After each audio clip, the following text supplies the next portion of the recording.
না, আমরা পশ্চিম বাংলা যে কোনো সামাজিক সংগঠন যে রাত পাহারা ডাক দিয়েছে, আমরাও দল বাদ দিয়ে আমরা দেশের ফ্ল্যাগ নিয়ে আজকে আমরা নেমেছি। কালকে ডাক্তাররা আন্দোলন করে দেখিয়ে দিয়েছে, 22 ঘন্টা আন্দোলন করে বাধ্য করেছে কি পুলিশকে ব্যারিকেড সরাতে হলো, বাধ্য করেছে কি পুলিশ কমিশনারকে নিজে পদত্যাগের চিঠি দিতে হয়েছে। আমরাও সমস্ত সামাজিক সংগঠনকে সঙ্গে নিয়ে আমরা চাইছি মমতা ব্যানার্জি পদত্যাগ করুন।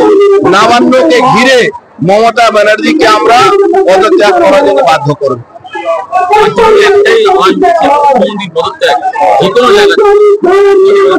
মুখ্যমন্ত্রী পদত্যাগ করবেন না, কিন্তু আমরা পদত্যাগ করার জন্য বাধ্য করব। লক্ষ লক্ষ মানুষ তার বাড়ির সামনে নবান্নতে আমরা ঘিরে দিনের পর দিন বসে থাকবো, যাতে উনি পদত্যাগ করে না, নাহলে ওনাকে ঠেলে বিদায় করা। দুটোর মধ্যে একটাই। হাতে তারই পদত্যাগ পত্র দেওয়ার জন্য এটা ইতিহাসে বিরল ঘটনা, কিন্তু আমাদের ভাইরা যা করেছে তাদেরকে কুর্নিশ জানাই। যা করেছে আমরা তাদেরকে কুর্নিশ জানাচ্ছি। তারা অদ্ভুত কাজ করেছে।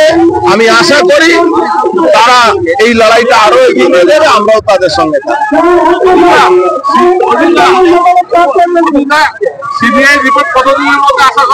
আমি সিবিআই প্রবক্তা নই কি আমি সিবিআই রিপোর্টের ব্যাপারে বলতে পারি।